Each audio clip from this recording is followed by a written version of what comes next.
gonorrea contra Staphylococcus aureus. Entonces, fue realmente una panacea cuando surge la penicilina. Y bueno, sin embargo, el cultivo con el hongo, pues el sacar grandes concentraciones era de manera un poco difícil. Entonces vienen las siguientes generaciones que ya no es un antibiótico de las penicilinas, sino es un antimicrobiano. Y el ejemplo más clásico es la ampicilina. La ampicilina tiene la misma característica del anillo beta-lactámico, sale simple y sencillamente, ya es de origen semisintético. ¿Por qué semisintético? Porque si bien tiene el anillo beta-lactámico que tenía la penicilina original del hongo, ahora es el anillo más, ¿qué es lo que se va cambiando de una generación a otra? Los radicales. De tal manera que, por ejemplo, ampicilina tiene en uno de sus extremos, en el carbono 2, un hidrógeno, mientras que amoxicilina, que también es un semisintético y que funciona perfectamente para todos los cocos gram positivos, tiene un OH. Entonces, esa única diferencia lo que nos hace es, o lo hace, por ejemplo, más adaptable o que soporte más principalmente el paso por el estómago. Esa es una característica muy, muy importante que puede tener un efecto también en bacterias del estómago, como es el caso de la claritromicina, que es un macrólido. La eritromicina fue el más sencillo. Y bueno, la eritromicina al pasar por el estómago era perfectamente desbaratada. Entonces, para el Helicobacter y para otras bacterias era necesario que pasara para que llegara, por ejemplo, a intestino, etcétera. Entonces, esta claritromicina también tiene una variante que también es un OH en uno de los extremos. Entonces, la generación de un antibiótico es la mejora del compuesto anterior hacia que sea mejor su biodisponibilidad, que por ejemplo se elimine mejor en orina, que pueda soportar y mantenerse en niveles altos en suero, que su biodegradación sea sencilla, porque generalmente también se elimina por orina, y pues esto sea lo menos nefrotóxico, hepatotóxico o que no afecte médula ósea. Entonces, todo esto se va variando de un antibiótico hacia un antimicrobiano para tener el mejor resultado. ¿Muy bien? Bien. Cuando nosotros hablamos de resistencia y de antibióticos, tenemos que saber perfectamente cuál es el mecanismo de resistencia que nos están presentando nuestras bacterias. O sea, la persona, sobre todo ustedes que van a ser químicos, ¿sale? Deben de conocer y les toque en su momento a lo mejor trabajar laboratorio de clínica, laboratorio de bacteriología, van a hacer el antibiograma, o si les toca veterinaria, van a hacer el antibiograma. A nivel ambiental, no. Curiosamente, a nivel ambiental, las bacterias a ninguna le montan una susceptibilidad antimicrobiana. Eso me parece también, pues, yo diría, debería. Sobre todo tenemos bacterias ambientales que surgen como brotes en el hospital. Por ejemplo, el panel que vamos a trabajar con la doctora Chela de aeromonas asociados al área de oncología. Es un área que debe de estar súper estéril. Y el sistema de grifos, baños, llaves, tanto de torres de enfermeras como de los cubículos de aislamiento y donde se pone la quimioterapia, estaba plagado de aeromonas. Entonces, no se les hizo absolutamente a ninguno esta susceptibilidad antimicrobiana. Bueno, es una parte que vamos a empezar a investigar y yo creo que va a haber cosas interesantes. Entonces, a nivel ambiental, ningún organismo tenemos la obligación de hacer, a diferencia de a nivel veterinario y a nivel principalmente de salud. Bien, entonces vean, esta diapo me parece muy, muy educativa, es muy fácil de entender. Perdón, déjenme subir aquí rápido. En donde tenemos los principales mecanismos que utilizan las bacterias para resistir a los antibióticos. Y aquí yo les enfoqué un poquito más hacia bacterias gram negativas. ¿Por qué? Porque si bien la mayoría de las bacterias gram positivas, sobre todo las conocemos como coco gram positivo, la mayoría de la resistencia está asociada con proteínas fijadoras de penicilina, ¿sale? Es decir, estas proteínas van a ser propiamente las que fijen el antibiótico y entonces pueda realizarse su acción. Bajo esta premisa, cualquier modificación en esta proteína fijadora de penicilina va a tener modificaciones en los antibióticos, sobre todo el de tipo beta-lactámico. Bien, de los demás son básicamente utilizan los mismos mecanismos, por ejemplo, para aminoglucósidos, que son enzimas modificadoras. La mayoría de los cocos producen beta-lactamasas, pero muy bajo, o sea, es muy, muy raro que está reportada las beta-lactamasas, pero no es como el mecanismo más importante. Sin embargo, en las bacterias gram negativas, sí, las bacterias gram negativas son de las bacterias que agarran y transmiten resistencia, bueno, de manera rápida y eficiente. Y bueno, vean, aquí tenemos la bacteria y tenemos los diferentes mecanismos, 8 en total, que están perfectamente identificados para la resistencia bacteriana. Y entonces me preguntan, por ejemplo, le preguntaron a Laurita, la alumna que tuvimos con la maestra Chela, que trabajó resistencia en una clona O25B de UPEC, que además tenía la característica de ser multidrogoresistente. Y bueno, a ella ahora va a ser parte del resistoma, va a ser un estudio muy, muy grande.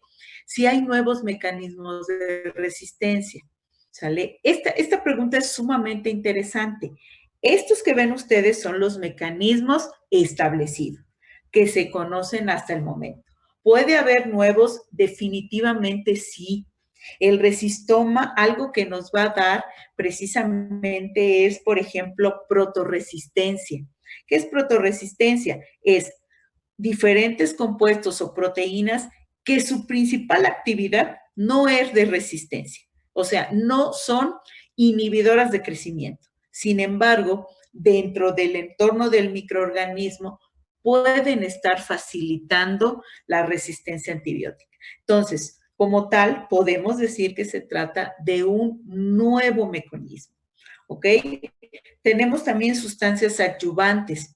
Un adyuvante, ustedes lo conocen, es aquel que ayuda. En este caso se utiliza mucho en las inmunizaciones.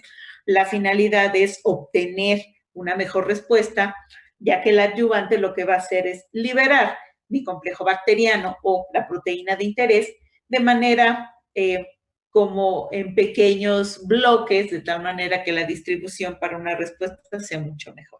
¿Bien? Entonces, ¿hay adyuvantes de antibióticos? Definitivamente sí. Entonces, esos adyuvantes pueden estar facilitando la resistencia o inhibiendo la resistencia definitivamente. Entonces, el estudio en este caso del resistoma, yo les puedo decir que nos va a abrir todas las puertas para que entendamos un poquito mejor hacia dónde va la resistencia, bueno, por lo menos en este microorganismo, ¿sale? Esto se debería de hacer pues a todos los niveles. Sin embargo, la secuenciación todavía en México sigue siendo costosa. Muy bien. Entonces, volviendo a nuestra gráfica, a nuestra figura, vean, aquí tenemos los diferentes mecanismos y bueno, pues algunos son sumamente frecuentes y el que está en medio exactamente que dice producción de beta-lactamasas. Las bacterias gram negativas, en su mayoría, aún las ambientales, ¿sale? Producen en un 60-70% beta-lactamasas. Entonces, uno de los mecanismos más importantes es la producción de estas enzimas. ¿Qué es una beta-lactamasa? Es una enzima capaz de romper el anillo beta-lactámico, ¿sale? Inactivando el antibiótico. Bien, el antibiótico es algo muy, muy importante, tiene una estructura determinada y esa estructura debe de llegar intacta al sitio blanco. Cualquier modificación, cambio o hidrólisis que yo le haga, desgraciadamente, ¿sale? Es inactivación del antibiótico. Qué maravilla que tuviéramos antibióticos que se pudieran moldear, aún en sitio blanco, porque también debe de ser exacto su sitio blanco, porque de esa manera, pues entonces ganaríamos la lucha contra los diferentes microorganismos, pero no, la bacteria va a buscar la manera en cómo modificar este antibiótico, ¿bien? Y entonces hay dos enzimas importantes que se producen, bueno, las beta-lactamasas que rompen el anillo y lo inactiva, ya no sirve, como tal, ya no tiene actividad antimicrobiana, ¿bien? Y bueno, también tenemos otros mecanismos, como se pueden ver, vamos hacia las manecillas del reloj, la sobreexpresión de bombas de expulsión. Las bombas de expulsión son, como su nombre lo dice, proteínas transmembranales. Vean, tiene una proteína de salida al exterior, una que se encuentra en el espacio periplásmico y una hacia el interior. Entonces, estas proteínas, o también se llama el flujo activo, su finalidad no es sacar antibiótico, o sea, por estas proteínas se pueden sacar nutrientes, se pueden, si se necesita en una comunidad formadora de biofilm y hay desabasto de nutrientes, la bacteria puede sacar nutrientes, puede sacar también sustancias tóxicas, puede internalizar compuestos, entonces no es un mecanismo exclusivo de resistencia. Sin embargo, muchas bacterias la utilizan para expulsar el antibiótico de la misma manera, intacto como entra, sale, es con un gradiente de ATP, lo expulsa la bacteria. Si seguimos más también hacia la izquierda, podemos ver que hay modificación del antibiótico de manera enzimática, o sea, no es hidrólisis, o sea, no se rompe el anillo, pero sí se modifica. Y aquí es el ejemplo clásico que tenemos para aminoglucósidos, principalmente llámese gentamicina, tromamicina, streptomicina, kanamicina, que se utilizan en enterobacterias en infecciones en orina, son sumamente frecuentes. El principal mecanismo es modifican, ya sea que acetilan, algunas oxidan, reducen, etcétera, estas enzimas, y entonces modifican esta estructura sin romper el anillo. Pero esta modificación hace que el sitio blanco ya no sea el de reconocimiento específico. Bien, seguimos y bueno, pues entramos a lo que ya conocemos, que hay mutaciones en diferentes niveles, todas mutaciones podemos encontrar, ahora sí vamos a hablar más adelante de ellas, pueden modificar ya no el antibiótico, sino más bien el sitio blanco. Y nos podemos ir a ribosomas, nos podemos ir a topoisomerasas, isomerasas, para enrollamiento de DNA. Entonces, lo que ustedes gusten y manden en sitio blanco, también las bacterias van a tener esta capacidad. Muy bien, seguimos y bueno, pues tenemos, por ejemplo, pérdida de porinas, también tenemos los que se llaman bypass, blancos de bypass, que es principalmente se utiliza con trimetropin, es decir, hay moléculas que normalmente el organismo no las tiene. Sale como, por ejemplo, nosotros como tal no podemos tener hidroredasas, o más bien no utilizamos estas enzimas porque no tenemos diferentes compuestos que tienen las bacterias. Entonces va enfocada sobre estas enzimas que sí tienen las bacterias, de tal manera que digamos, sea mucho más óptimo el resultado de enfocar a matar a la bacteria y no dañar al organismo. Una parte muy importante, si ustedes se fijan en la parte central, vean, la mayoría de la resistencia está o va a estar asociada a plásmidos, y bueno, lo vamos a ver más adelante, utilizando los tres mecanismos de transferencia horizontal de genes, que es la transformación, la translación y la conjugación. En eso las bacterias básicamente son expertos. Mientras las bacterias manejen estos tres mecanismos, van a pasar la resistencia y van a recibir resistencia. Muy bien. En la CCI, cuando ustedes tengan que hacer el programa, van a observar que hay clasificación de antibióticos. ¿Cómo podemos clasificar los antibióticos? Clasificaciones hay muchas. ¿Sale? Podemos empezar con clasificar a los que tienen el anillo beta-lactámico y los que no tienen el anillo beta-lactámico. Es una clasificación enorme. La mayoría de los antibióticos de uso humano y del veterinario tienen el anillo beta-lactámico. Por eso es que las beta-lactamas son óptimas. ¿Sale? Más del 60% de los antibióticos se circulan a nivel hospitalario y también a nivel comunitario. O sea, hablas de salud, tienen el anillo beta-lactámico. ¿Cómo más podemos clasificar? En base a los mecanismos de la diapositiva anterior, que es como está en la CLCI, podemos ver beta-lactámicos sencillos, beta-lactámicos, en este caso, semisintéticos. Viene la siguiente clasificación, beta-lactámicos en combinación con un inhibidor de beta-lactamasas. Siguiente clasificación, tenemos aminoglucósidos, que son en su mayoría los que producen todas las enzimas modificadoras. Tenemos ciprofloxacina y en este caso fluoroquinolonas y quinolonas, cuyo mecanismo principal es mutación de la DNA topoisomerasa y así sucesivamente. Entonces, la clasificación de los antibióticos en familias o categorías, sobre todo en la CLCI, va a depender del mecanismo de acción. ¿Sale?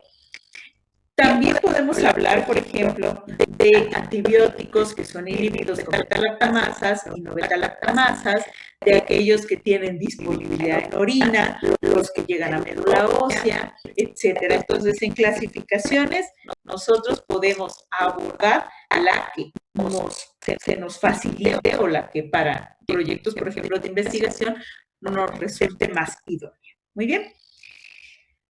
Como siempre, tenemos el mecanismo de resistencia y entonces viene aquí la parte que nos interesa, que es para nosotros más relevante, una cepa sensible o una cepa resistente. Bueno, eso es una pregunta que va a depender mucho de cada uno de ustedes, lo que toque estudiar, pero un médico me decía, pues para mí lo más importante son las sensibles, porque yo conociendo la sensibilidad y espero que sean sensibles, lo que puedo hacer es un mejor tratamiento a mi paciente, ¿no? Perfecto.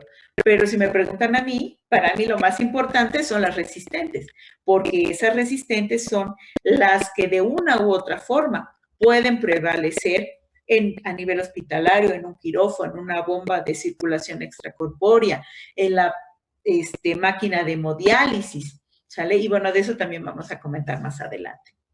Entonces, ya hablando de resistencia, ¿cómo podemos clasificar a la resistencia? Que en este caso es el tema que nos parece más interesante en esta charla. Bueno, sencillamente las bacterias van a tener dos tipos de resistencia, no nos vayamos tan bien, va a haber clasificación de resistencia como ustedes gusten y manden, de acuerdo a si utilizan enzimas, si no utilizan enzimas, si utilizan bombas de expulsión, si la tienen en plásmidos, si la tienen en integrones. Ustedes pueden clasificar la resistencia de muchísimas maneras, ¿bien? Sin embargo, esta clasificación que se observa aquí es relativamente sencilla y se entiende perfectamente.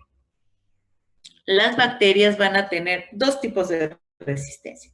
La resistencia natural o innata, es decir, la resistencia que trae un microorganismo por el simple hecho de pertenecer a ese género. ¿Sale? Ejemplo, pseudomonas. Todas las pseudomonas son resistentes a ampicilina.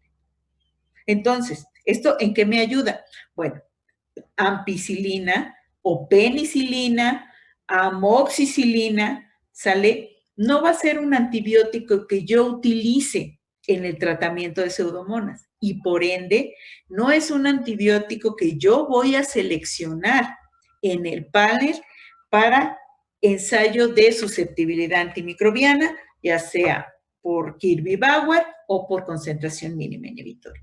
¿Qué pasa si yo, al momento de que pongo mi antibiograma, selecciono una ampicilina y tengo una pseudomona?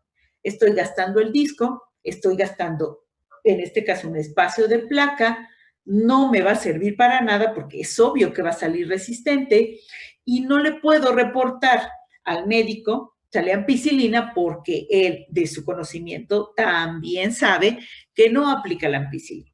Bien, entonces también la resistencia nos funciona, en este caso, para que yo pueda seleccionar cuál es el antibiótico que voy a utilizar. Bien, la siguiente es la resistencia adquirida. Esa es la resistencia que nos interesa a nosotros, porque es la que la bacteria no trae por género, pero sí la va a adquirir por estar, por ejemplo, en el quirófano en combinación con otras bacterias o permanecer en las áreas donde están los jabones. La pseudomonas crece perfectamente, el Acinetobacter también, en donde están las soluciones de jabón. Entonces, Notrofomonas, otra que también ahí, entonces, en ese momento en donde se encuentran muchas poblaciones formando una comunidad, es cuando las bacterias intercambian todo este material genético. Entonces, la resistencia adquirida es la que nosotros vamos a identificar en el antibiograma y la que debemos reportar y la que va a permitir de una u otra manera que nuestro paciente salga adelante de esa infección que tiene. Bien.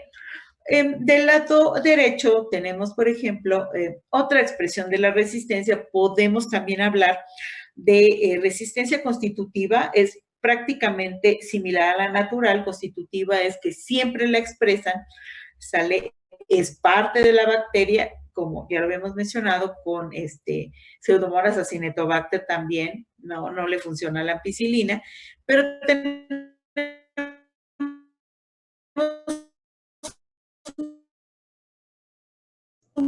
Y ahí ya no te oímos, Sarita. Nuevo concepto que es inducible. Esta resistencia viene entrando en lo que es la adquirida. Ay. ¿Ya me oye? Bueno. Sí, ahí sí, ya te oímos mejor, es que se cortó un poco. Sí, a ver. Sí, te quedaste como trabada, pero ya. Ay, es que estos internet son terribles, terribles. Sí. ¿Ya? No pasa nada, mejor? Sarita. Ya, Sí, muy bien. Perfecto. Entonces, la resistencia inducible es muy similar o vendría siendo lo que es adquirida. ¿En qué sentido? Fíjense, hay muchos antibióticos que tienen la capacidad de inducir resistencia. Y eso significa que toda la familia de ese antibiótico va a mostrar también resistencia. El ejemplo más clásico de inducción de resistencia es el aminoglucósido. ¿Sale? El más sencillo es gentamicina. Si yo aplico gentamicina a un paciente, ¿sale? A lo mejor tengo un efecto positivo, el paciente sale de su problema infeccioso y se va, ¿bien? Pero si la siguiente vez que él regrese, yo le vuelvo a aplicar gentamicina, muy probablemente esta resistencia inducible que se tomó en el primer evento se expresa en este segundo y ya no sea gentamicina la mejor opción. Y tampoco ni amikacina, trovamicina, streptomicina, ni canamicina, que todas son de la misma familia. Entonces, en ocasiones, esta resistencia, pues, nos dificulta, ¿sale? Y por eso también es importante la vigilancia. En el hospital infantil, infectología tiene una vigilancia estricta del paciente, de tal manera que se lleva perfectamente cuál es el antibiótico que se dio a este paciente que estuvo hospitalizado, ¿sale?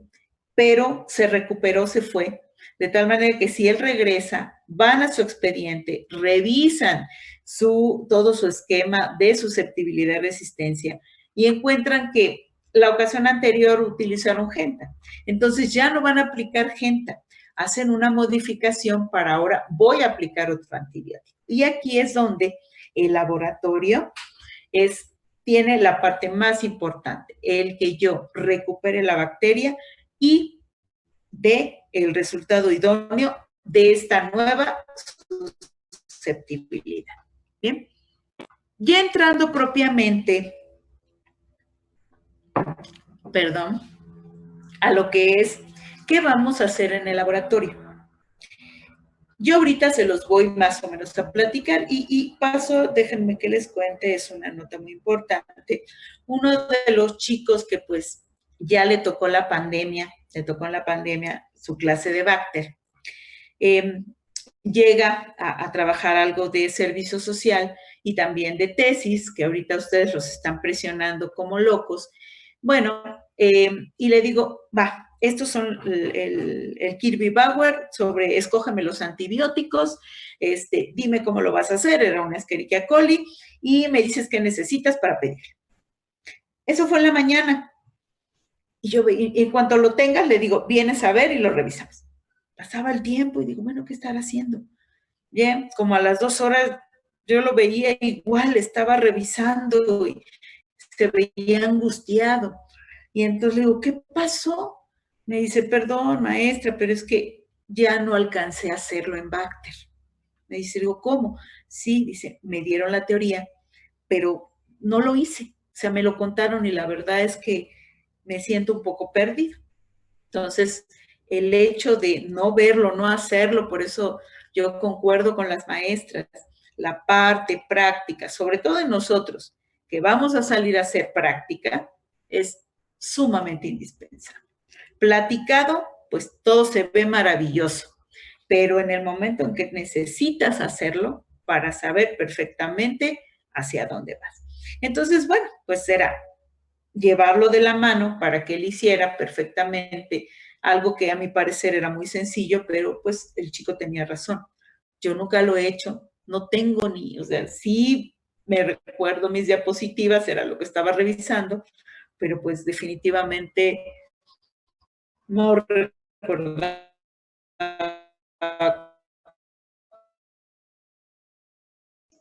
qué antibiótico iba a seleccionar, etcétera. Entonces, bueno, yo va para que si no lo llegan a hacer, perdón, ¿sí me escuchó?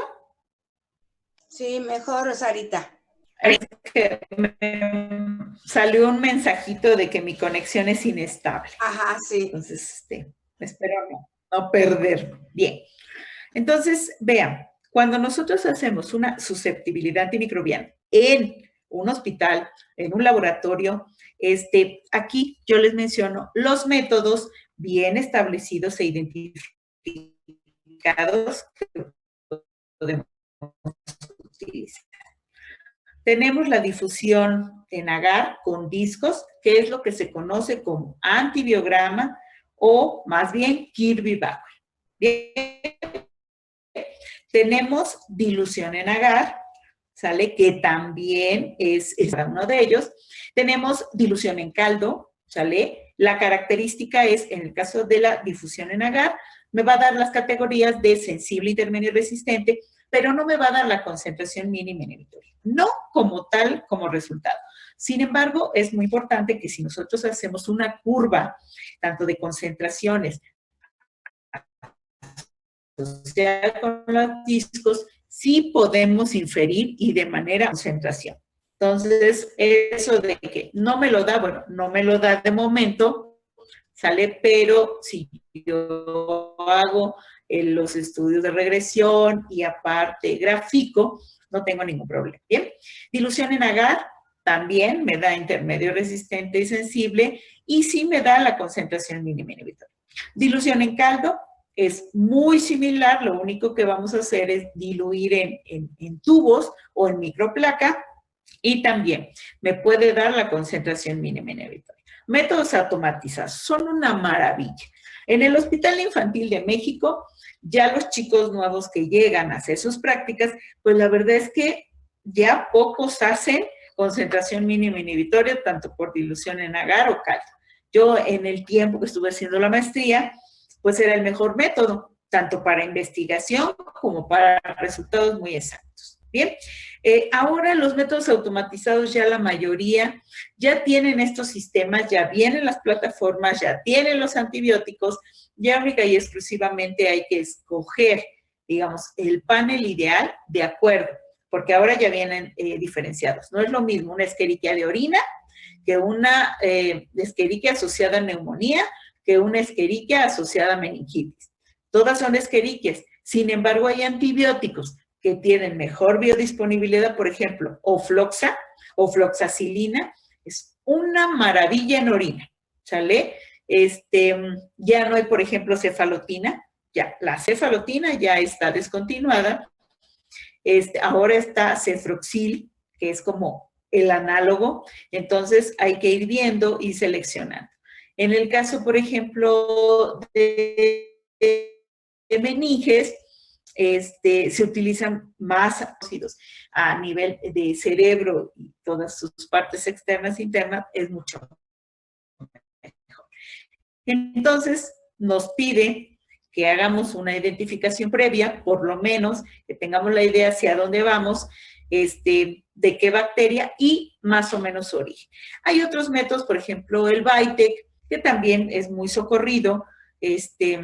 Lo que nos pide, bueno, pues en este caso, nada más nos pedía la plataforma si se trataba de una gram negativa, si era catalasa y oxidasa positivas o negativas.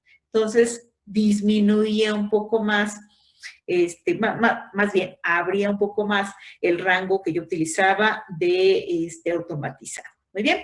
Y otro método muy, muy querido, muy socorrido hace muchos años, cuando yo estudié la maestría, era carísimo. Ahorita la verdad es que se ha abaratado un poco, pues ya puede ser accesible para diferentes laboratorios, que son las tiras. Las tiras en este caso, no es filtro, es un papel muy, muy, muy delgadito, pero que tienen también una concentración, un gradiente de concentración a lo largo de la tora de toda la tira.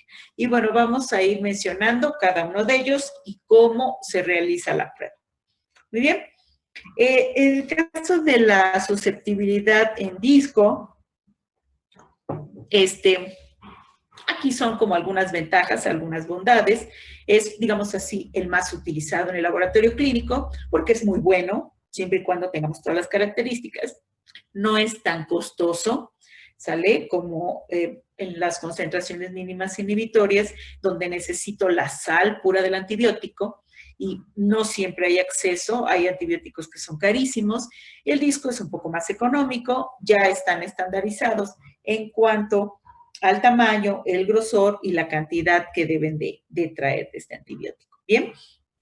Y aquí es muy, muy importante, cada laboratorio debe seleccionar cuál es el método que considera más importante.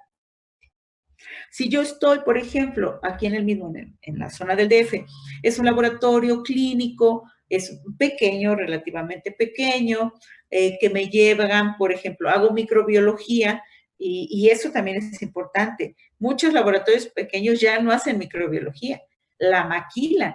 Entonces, el microbiólogo, yo siempre he dicho, sigue vigente a nivel clínico, porque siempre él, necesito que me hagas microbiología, y no cualquiera hace microbiología, y buena, ¿ok?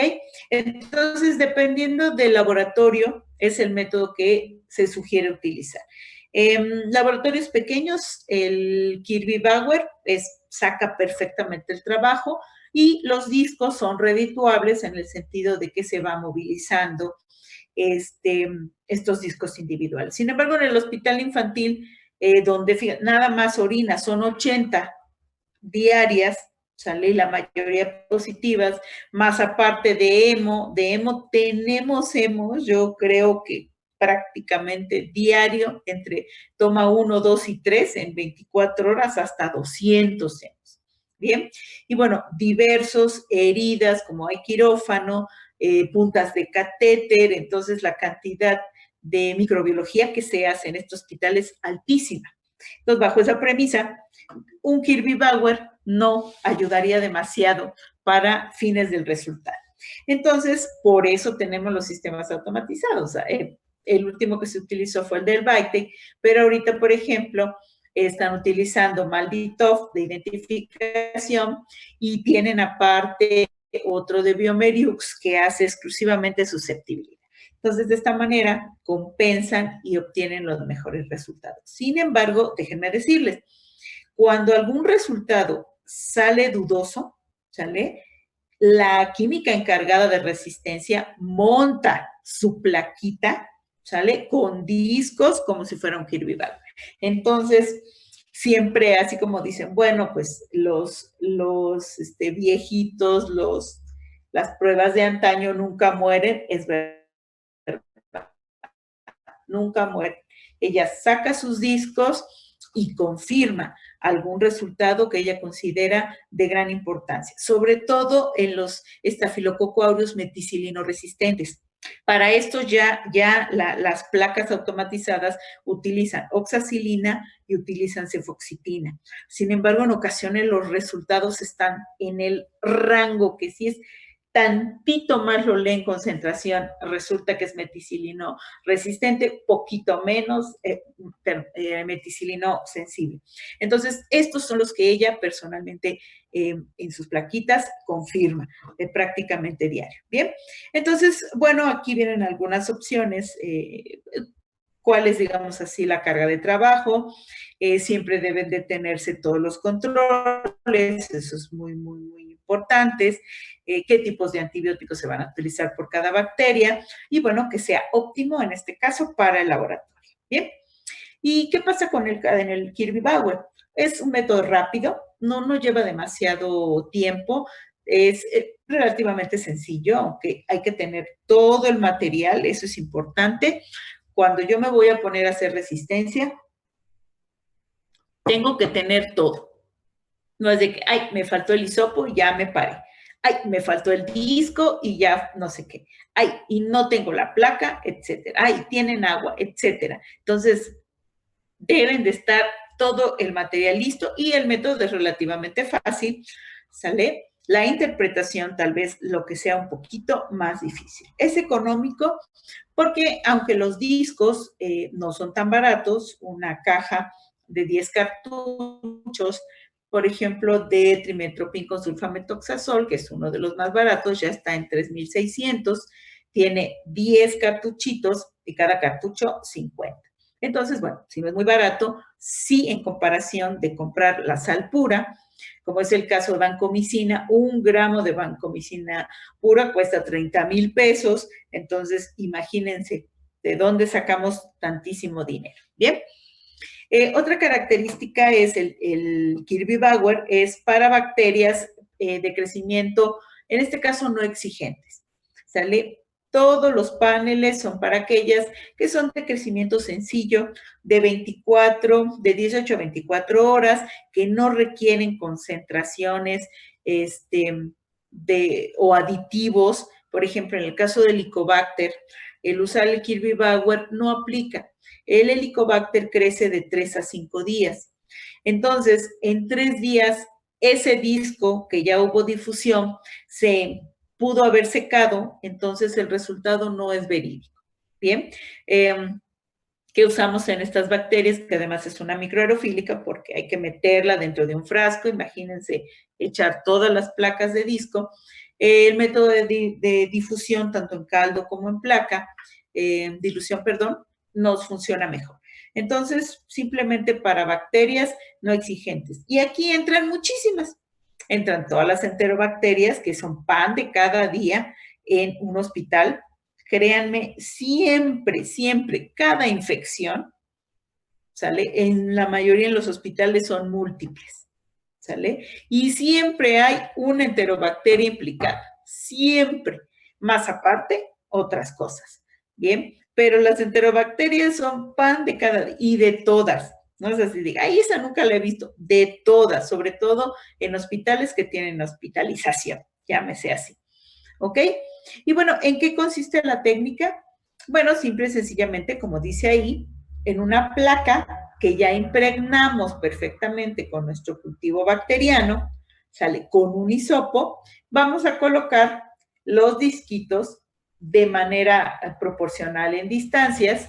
Sale cuántos colocamos, lo ideal serían 5, de acuerdo a las LSI, en una plaquita de más o menos 100 milímetros, que es la estándar que ustedes conocen, 5, pero podemos optimizar a colocar 6. Más de 6, los talos empiezan a juntar y empieza a haber sinergismo entre estos discos de antibiótico y no siempre es correcto que se observe esto. Bien, Entonces podemos tener nuestra plaquita y tenemos aproximadamente 6 disquitos, nos funciona.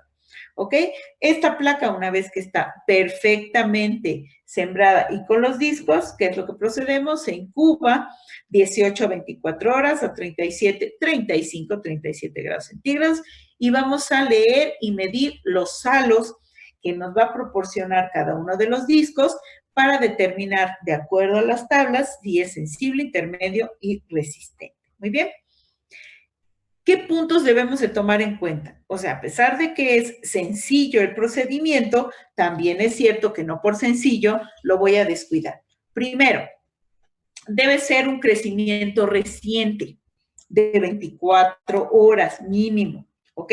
¿A qué se refiere? Que si yo tengo, por ejemplo, mi placa de McConkey, donde aislé una Escherichia, ¿sale? Y la guardé.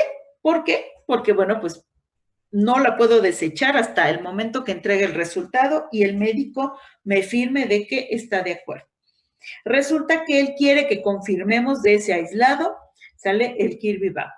Entonces, ¿qué hago? Saco mi placa que ya lleva 15 días, ya está seca, está en macón, que la colonia ya se ve pegajosa, etcétera. De esa tomo para hacer mi crecimiento, tache. Eso no me sirve. Debo de resembrarla en un medio rico, que puede ser una gelosa sangre o puede ser una gelosa en blanco, nutritiva, un BHI, un soya tripticasa, bonita, por estría cruzada, para activar, ¿sale? Todas las características que pueda tener tanto en resistencia como en virulencia esta bacteria. Y una vez que tengo ese crecimiento de 24 horas, ahora sí, de esa de 24 horas hago mi cultivo de caldo y aquí hay dos versiones. Nosotros lo podemos hacer un cultivo de 24 horas y al otro día ajustamos o poner directamente el caldo. Ya por ejemplo, Laura tiene bien establecido que a las 3 horas 15, adquiere la concentración de acuerdo al nefelómetro 0.5 de McFarland.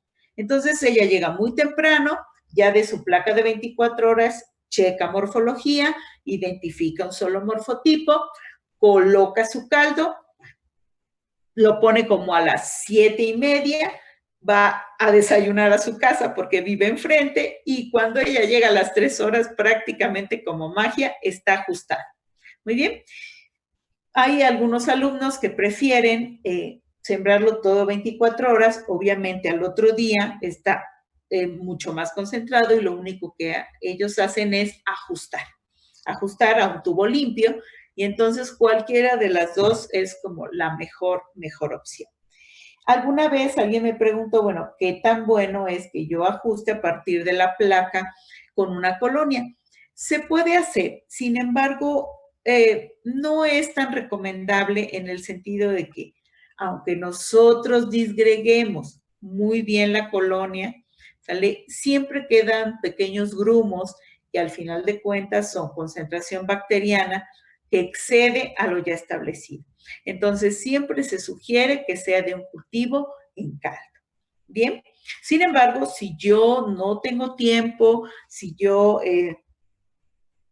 estoy apresurada, el médico le urge el resultado, no es motivo para decir, no, que la doctora Sarita dijo en caldo, ahora que se espere el niño. No, definitivamente, si la urgencia lo permite y bien estandarizado, podemos realizarlo a partir también de una placa de 24 horas. Muy bien. Y bueno, la suspensión, eso es muy importante. Siempre se sugiere el nefelómetro, el 0.5 de McFarland. Entonces, bajo esta premisa, más o menos, este 0.5 es lo que nosotros conocemos como primera o la turbiedad más básica. Es lo que nuestro ojo va a percibir como de que está turbio, que empieza a estar turbio. Bien, por debajo de eso no lo percibimos y puede haber bacterias y por arriba de bueno, ya nuestro ojo sí podrá distinguir tal vez el 1, pero a partir del 1 nuestro ojo ya todo lo ve igual, ¿ok? También podemos ajustar en absorbancia aproximadamente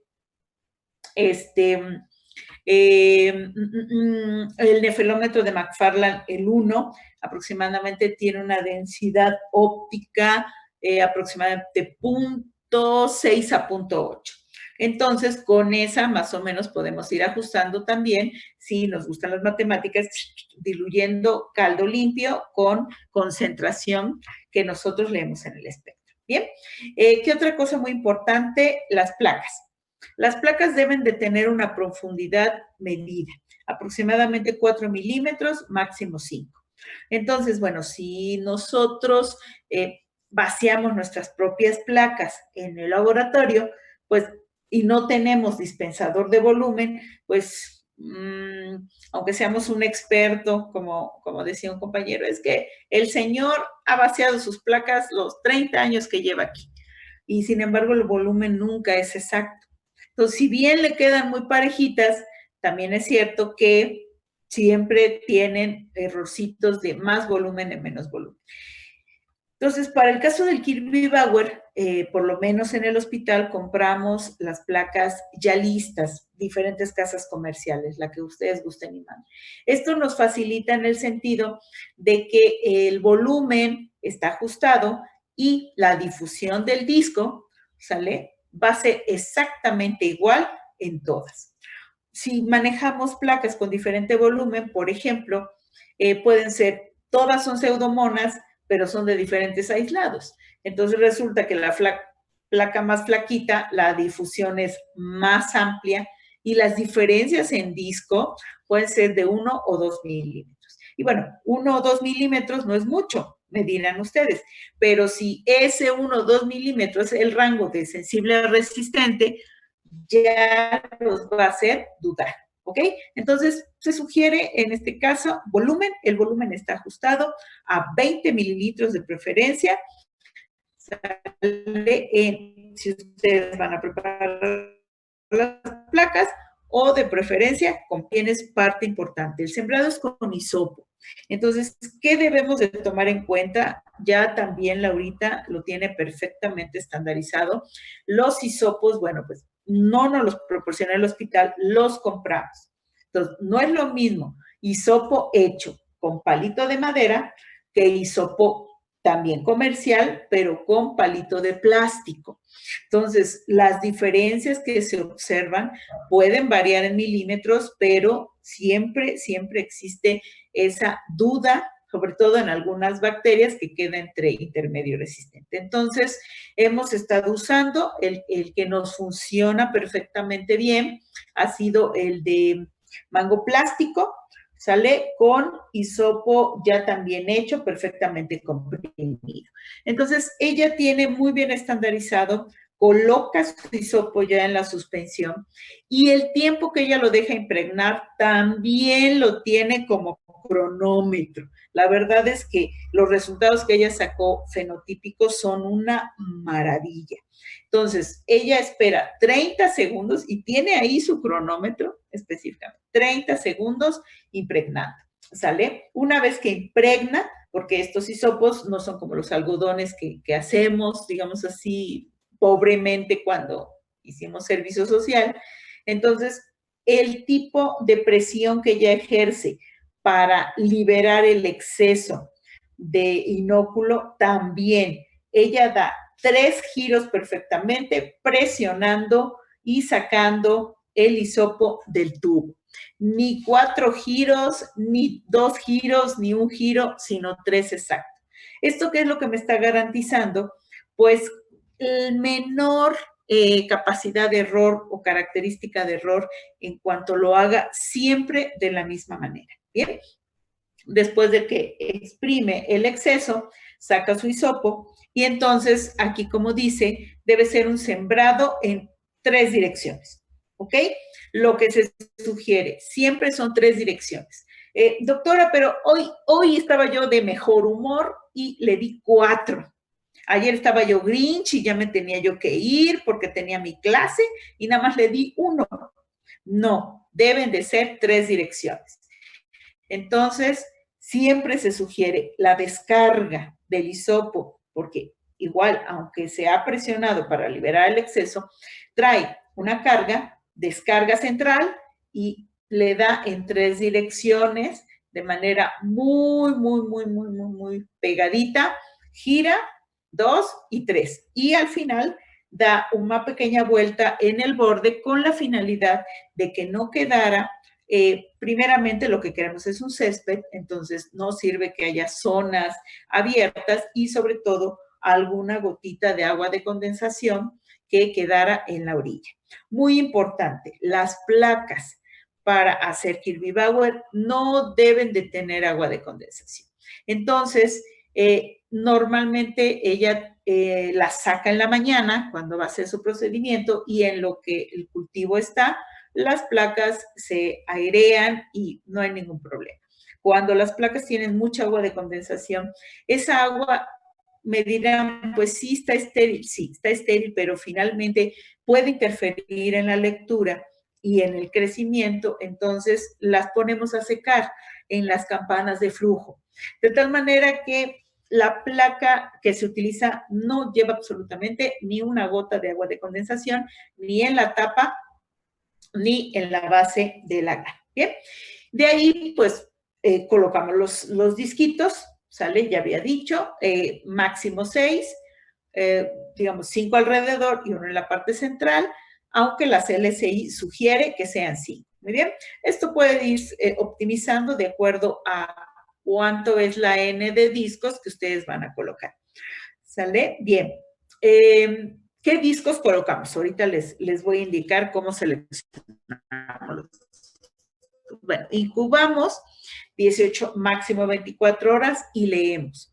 ¿Puedo seguirlo incubando para ver qué pasa? No. La lectura debe de ser muy exacta. 18 a 24 horas y se registra el resultado.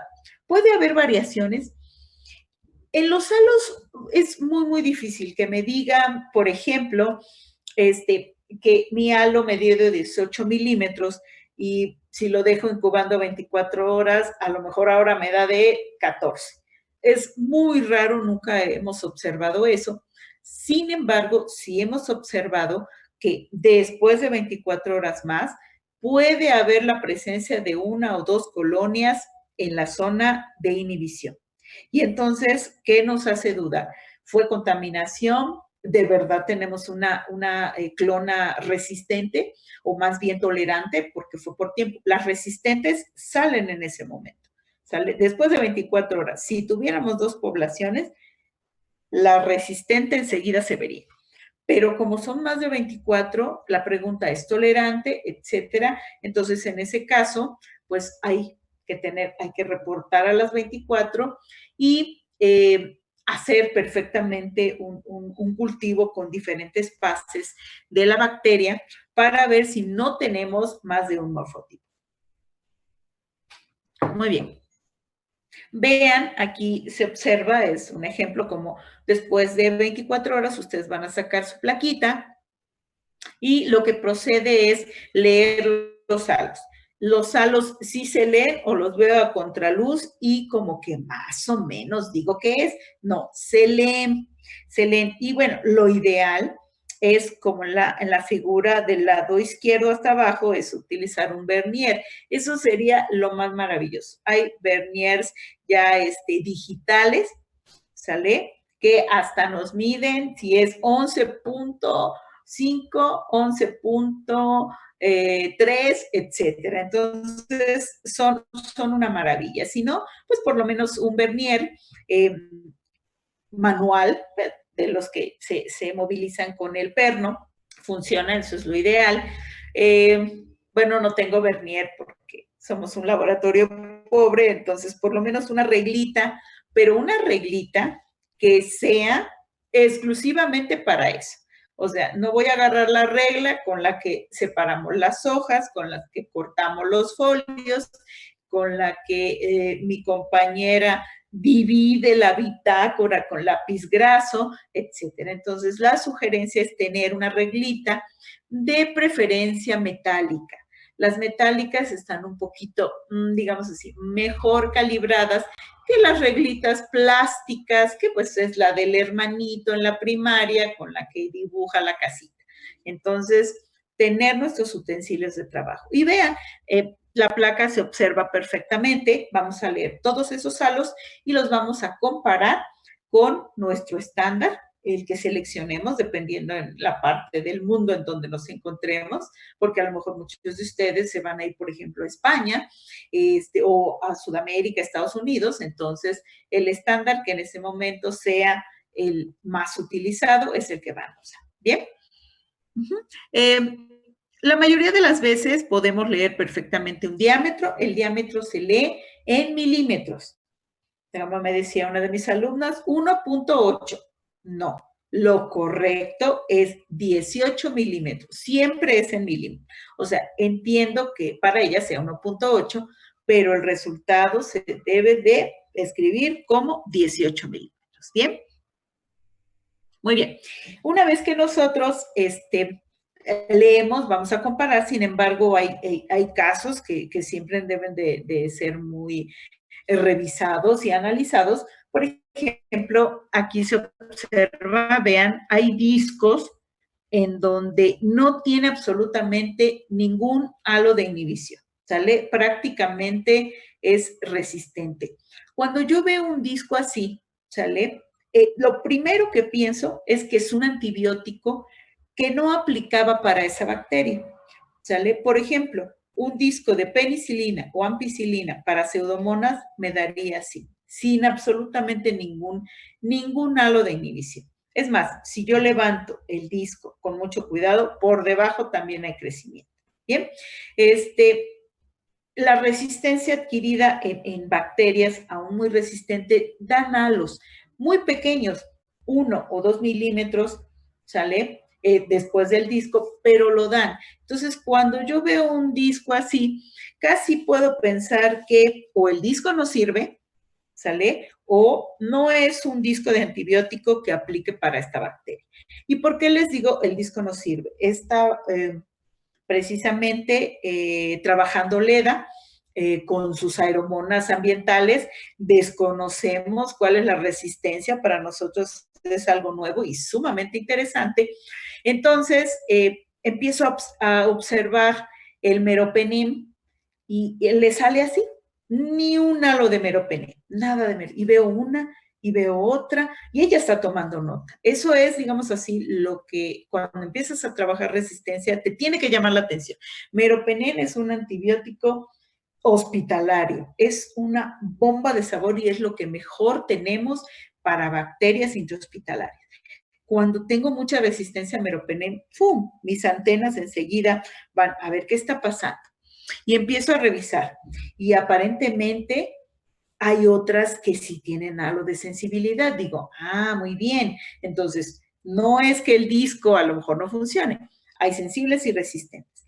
Empiezo a analizar y resulta que mi control de Escherichia coli y de Pseudomonas aquella, que son sensibles, es la característica de las ATCC, salían también resistentes. Ahí, ¡fu!, es donde la puerca torció el rabo. Y entonces le digo, este resultado no puede ser avalado.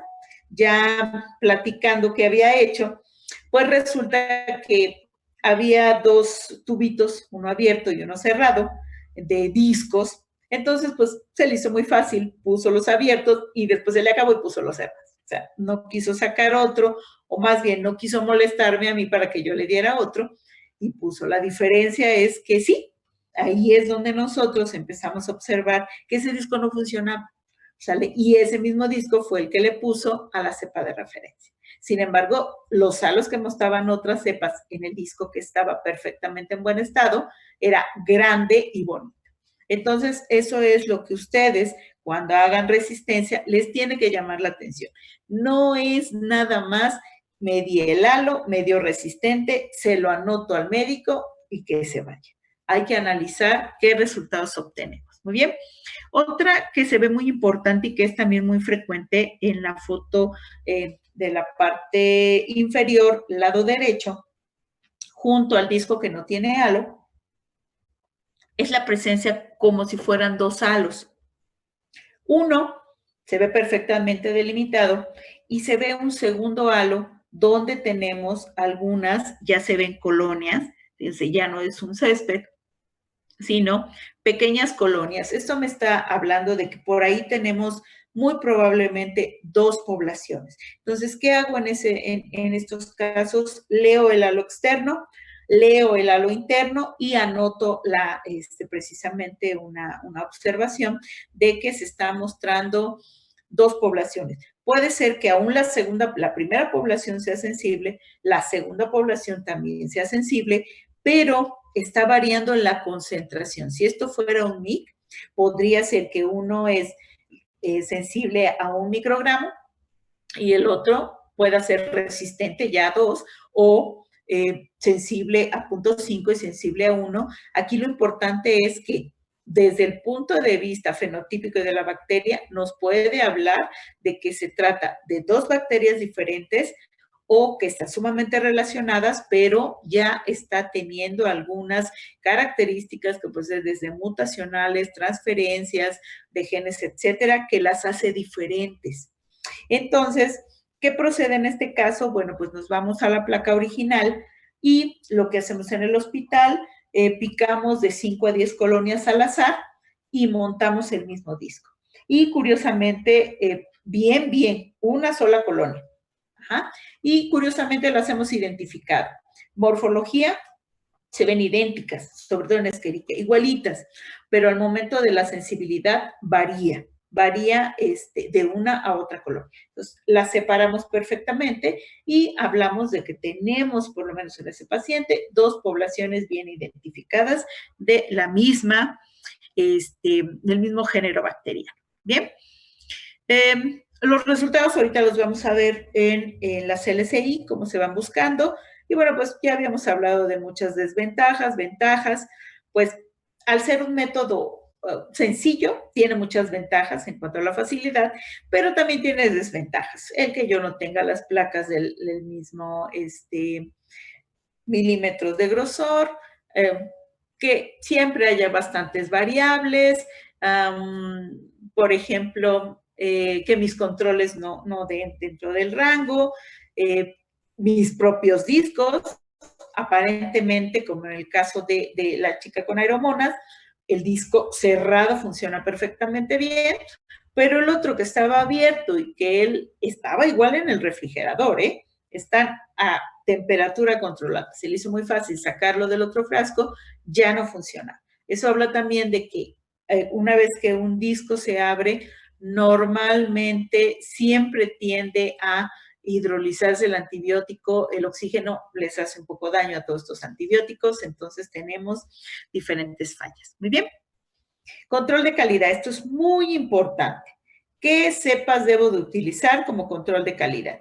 Mínimo, en cualquier laboratorio al que ustedes vayan, deben de pedirlas, deben de tenerlas. Es que llego y hago Kirby Bauer y voy a hacer Kirby Bauer, te toca así hacerlo bien. Mis cepas de referencia. No, pues no. ¿Cómo que no? No, pues había una, pero se perdió, se contaminó, el vial se descongeló y entonces, ¿cómo lo hacen?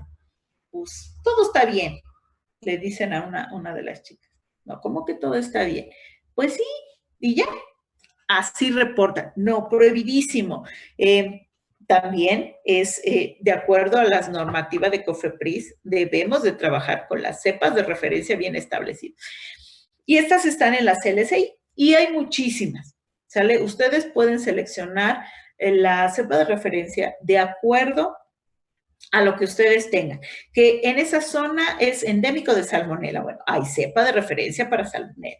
Que en ese lado tenemos Neisseria. Uy, cómo abundan las Neisserias. O casi todas son Escherichia, pseudomonas. O tenemos productoras de beta-lactamasas. O tenemos Staphylococcus, que queremos con cassette cromosomal tipo 1. De todo lo que gusten y manden, ya lo venden. ATCC hay otros. Tiene un excelente panel, ustedes sean observadores y también curiosos, se pueden meter a la página nada más así, www.atcc.org, y mire, les van a arrojar cepas de todas las características, DNAs, plásmidos, cultivos celulares de todo tipo, inmortalizados, no inmortalizados. Entonces, es una empresa que tiene un control excelente. Les digo, hay otros, ustedes la pueden conseguir, ahora sí que de manera donde ustedes gusten y manden. Y entonces vean, estas se las dejo para que vean qué les funciona, ¿no? Por ejemplo, tenemos la TCC 35218. Esta es una productora de beta-lactamasas. Cuando nosotros hacemos ensayo de beta-lactamasas, ponemos esta cepa. O la otra que también es muy, muy ble positivo es la Klebsiella pneumoniae, la 700603, que es una productora específicamente de ble. La otra es una beta-lactamasa abierta y esta es, digamos, es una beta-lactamasa de espectro extendido. Pero tenemos, por ejemplo, de enterococos, tenemos la sensible y tenemos también la alta resistente a aminoglucósidos. Si metemos enterococos, que en el caso del hospital infantil también el enterococo se expande cada día, tenemos que tener esta cepa. Muy bien. En el caso, por ejemplo, de Hemophilus también, con control de beta-lactámicos, o sea, podemos tener de estenotrofomonas, manejamos también estenotrofomonas, tenemos también cepas de referencia, entonces ustedes pueden utilizar la que les guste. Siempre se sugiere que si yo voy a probar coco o por lo menos una bacteria gram positiva, que mi control sea un gram positivo y viceversa. Si es un gram negativo, debe de ser mi control un gram negativo. Recuerden que los discos, nada más por separación entre positivos y negativos, son diferentes.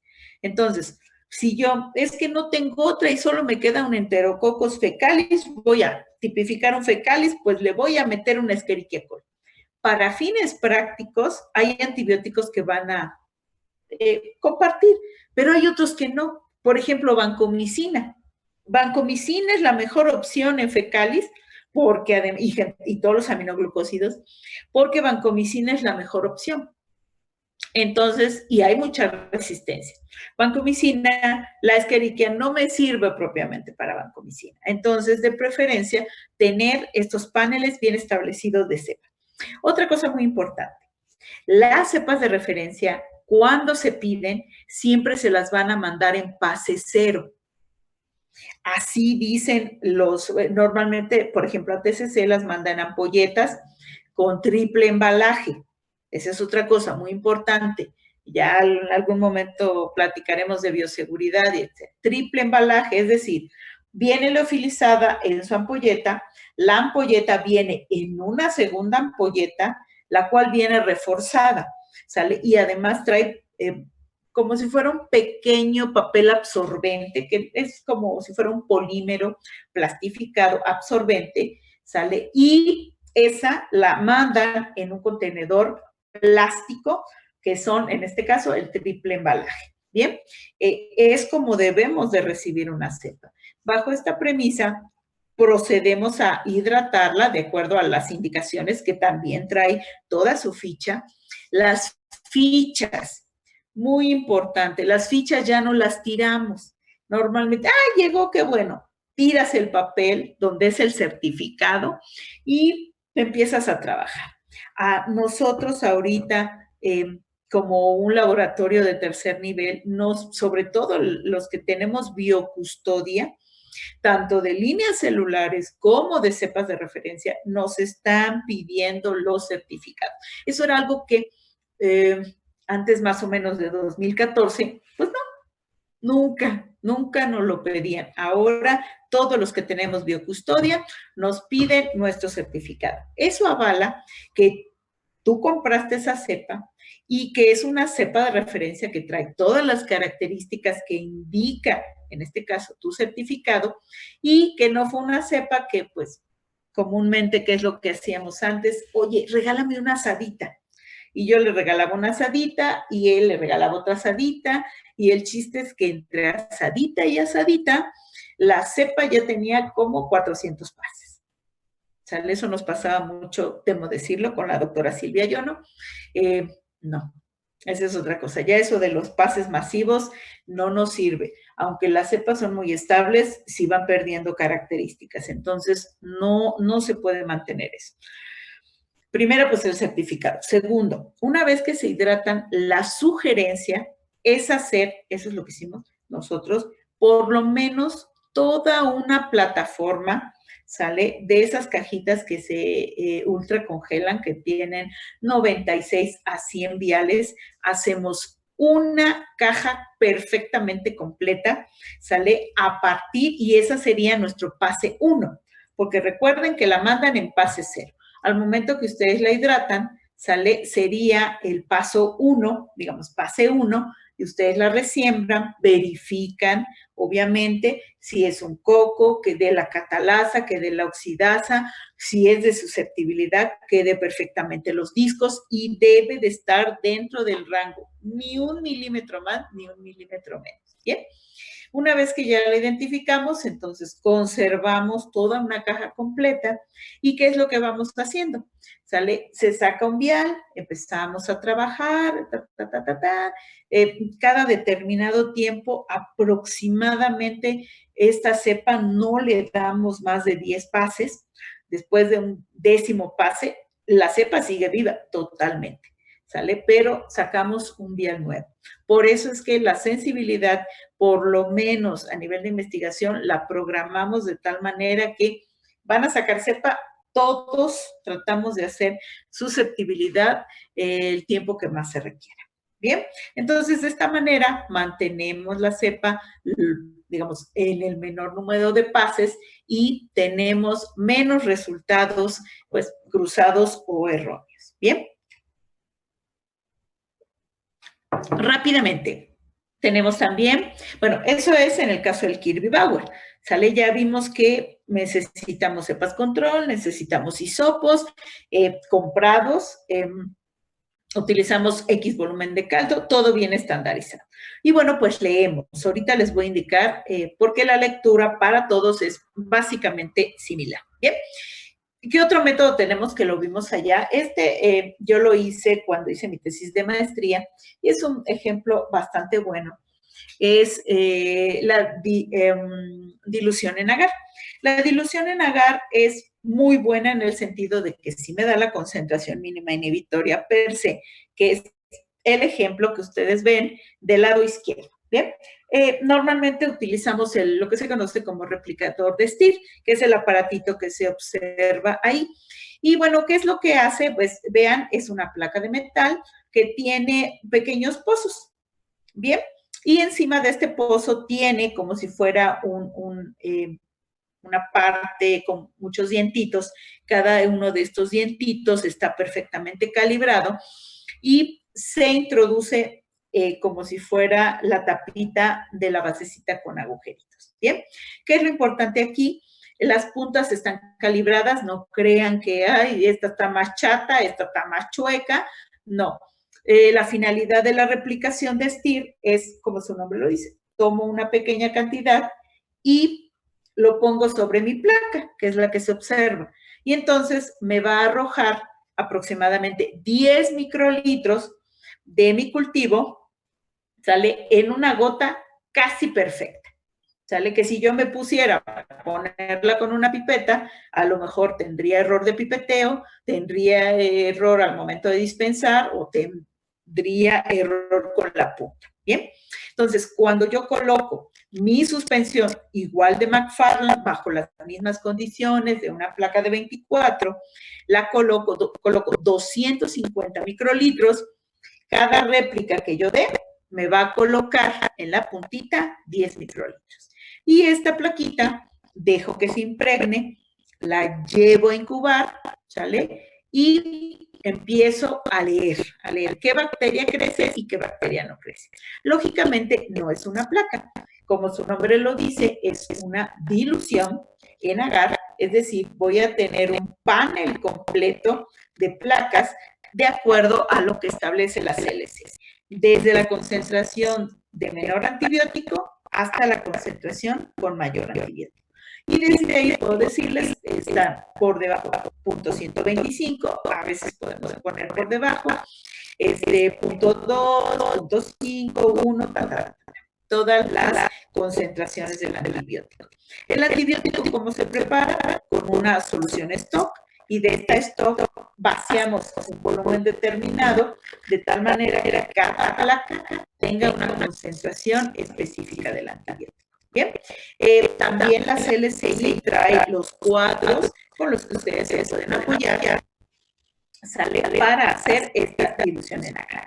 Ok, una vez que ya se incuba también 18-24 horas, yo voy a leer ahora de una, digamos, de mi conjunto de cepas. Una ventaja es que en cada pocito yo puedo poner una cepa diferente. Entonces, pueden ser todas esqueriquias, pero pueden ser la esqueriquia de Juanito, Pedrito, Luisito, Manuelito, Lucía, etcétera. Y puedo muestrear en un conjunto aproximadamente de 12 placas, 32 cepas. ¿Bien? Entonces, para leer, lo único que yo voy a hacer es poner enfrente de mí, sale todas mis placas de izquierda a derecha, la más diluida, y en la derecha la más concentrada. Y empiezo a notar. Mi cepa 1, por ejemplo, crece en la primera placa, crece en la segunda placa, crece en la tercera placa, pero en la placa ya no. Entonces, ¿cuál es la concentración mínima del antibiótico? Es la concentración del antibiótico donde no se observa crecimiento aparente de la placa. Entonces, si la primera placa era, por ejemplo, punto 125, punto 2, la siguiente es de punto 5, y en la de ya no creció. Entonces, mi concentración inventoria es 1 microgramo por mililitro. Bien. Me paso a la siguiente cepa. La cepa 4 resulta que creció la 1, la 4 y creció hacia la placa número 11. Que es, por ejemplo, de 256. Perfecto. 256 kilogramos por mililitro. Entonces, de esta manera, yo puedo recordarle al médico dos cosas importantes. Si es sensible el medio resistente, porque la de ley hacen integradas, o si a la par de concentración es resistente a 2 microgramos. Es resistente a 64 microgramos o es resistente a 128. Como ya les había comentado, el hecho de que sean resistentes sí son resistentes, pero no es lo mismo a baja concentración que a una concentración mucho más alta. Bien. Y este método pues, es muy laborioso. Bueno, te van a ver las ventajas, pero la verdad es que el resultado es muy limpio. ¿Sale? Todo bajo volúmenes medidos, entonces no tenemos el problema de que hay este quedó más gordito y este quedó más flaquito, porque la concentración va a ajustar. Muy bien. El otro método que también habíamos mencionado, que se ve aquí, es el de tira-E. De una vez viene aquí la brindita. Y bueno, pues en esta tira-E es muy similar al Bauer. Tenemos las mismas condiciones, el mismo tipo de cepas, en cuanto a crecimiento a 24 horas, etcétera. Las placas deben tener un volumen medido, se puede utilizar el Mueller-Hinton. Yo aquí utilicé sangre, es también factible, el Mueller-Hinton, etcétera. Y voy a sembrar igual en un césped, ¿sale? Que puede ser tanto con hisopo como varilla codada, en un espaldulado. Sale y coloco mi tira, que se observa ahí, mi tira E, que ya tiene un gradiente y también se conoce como método del xilómetro. Me va a dar una lectura o un aro, que ahorita vamos a ver. Bien. Ventajas y desventajas del replicador. Pues como ventaja es que puedo muestrear en una serie de placas 12 en total, 32 cepas, lo cual es maravilloso. Y en un Kirby Bauer, fíjense, sí, de acuerdo a la CLCI, yo voy a poner 15 antibióticos, ¿sale? Porque ahorita vamos a ver cómo los seleccionamos. Estoy colocando 6 y 6 son 12. Y necesitaría yo una para completar los 15, los 3 que me faltan. Entonces, por cada cepa aproximadamente tendría 3 juegos de placas. Y si voy a hacer 32, bueno, pues échenle la cuenta. Es un plaquerío que ya cuando tú ves que vas a incubar es un buen. ¿Ok? Esa es una ventaja. Y bueno, cada placa, pues lo que incluye su preparación, su costo, etc. Otra ventaja, pues me da la concentración mínima inhibitoria, que de momento no es visualizada de Kilby-Bauer.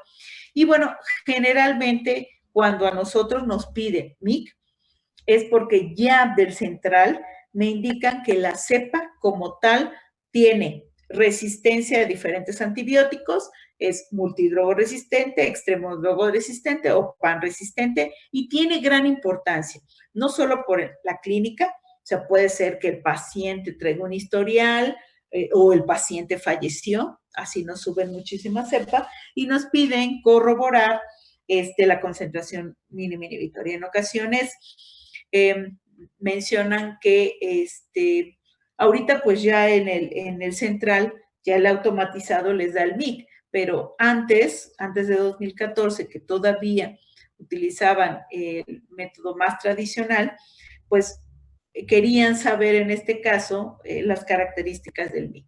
Entonces ahora, como ya se hace todo automatizado, es pues mucho más fácil. ¿Qué desventajas tendría el replicador? Pues es más laborioso, es un poquito más costoso y bueno, pues no accesible a muchos de los laboratorios. Bien. Aquí está la tira E, es lo que yo les había comentado en 2 diapositivas antes.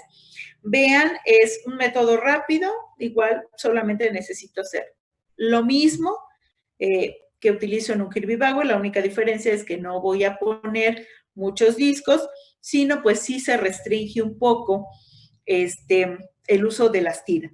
La placa que ustedes ven, la primera es una Pseudomonas, y vean, aquí se colocaron 6 discos, pero es una placa grande. Es la de, ahorita no recuerdo el tamaño, pero es de este vuelo, es grandecita.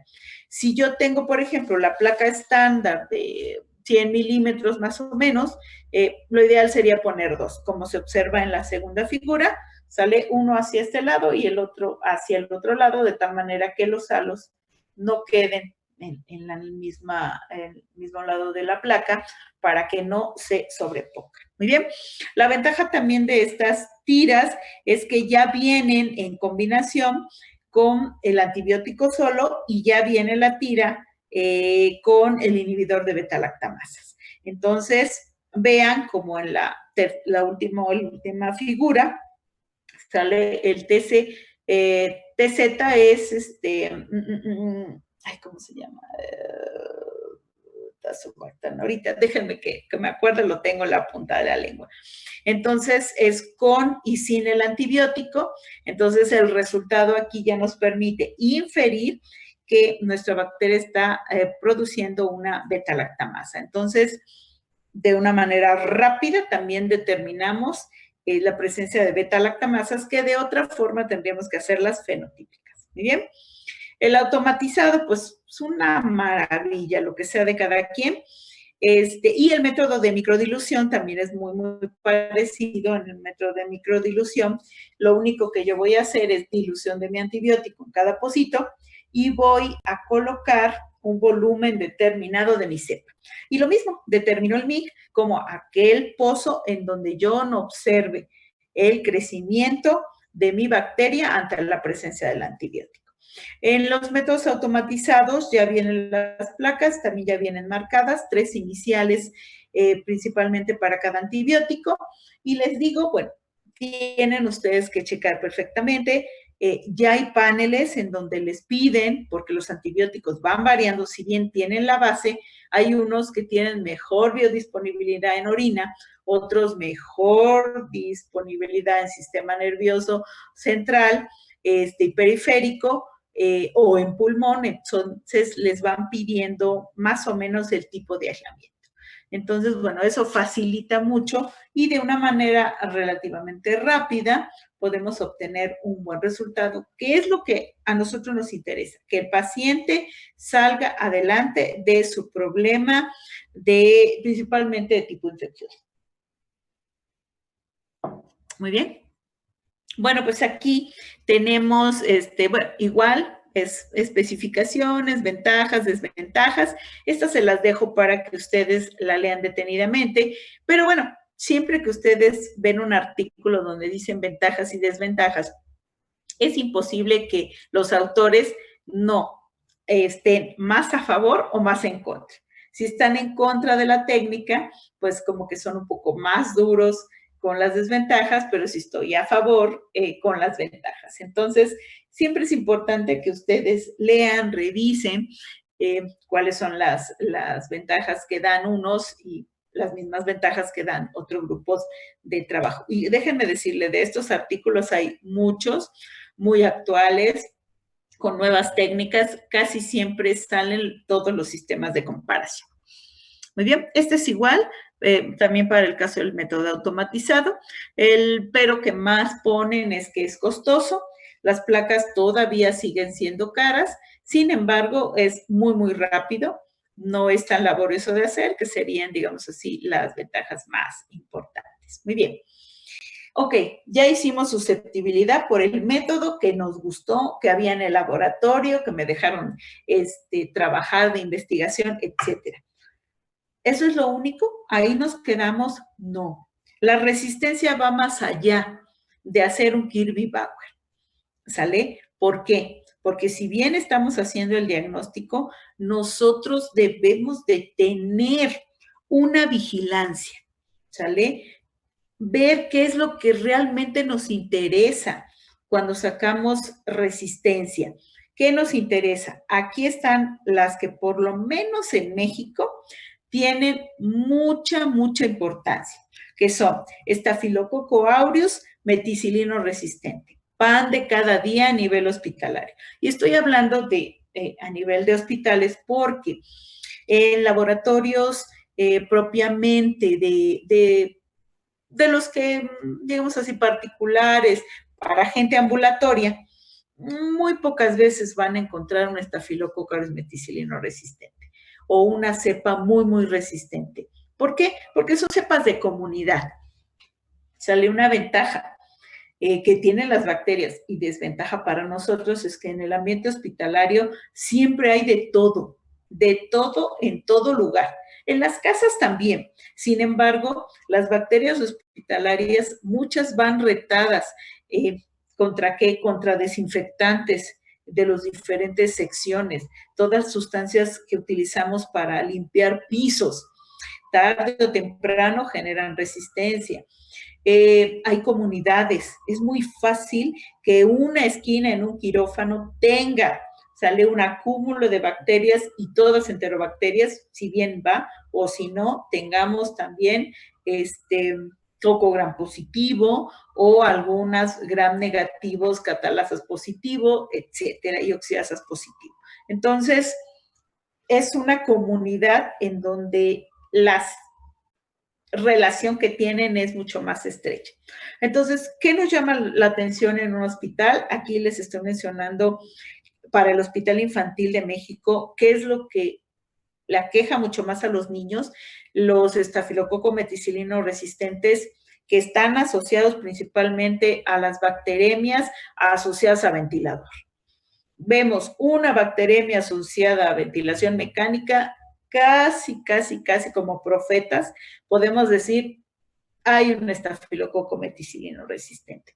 De hecho, algunos de los artículos que mencionó la doctora que he trabajado, otra línea que tengo muy arraigada, aparte de la Escherichia uropatogénica, es los MRSA, los estafilococo aureus,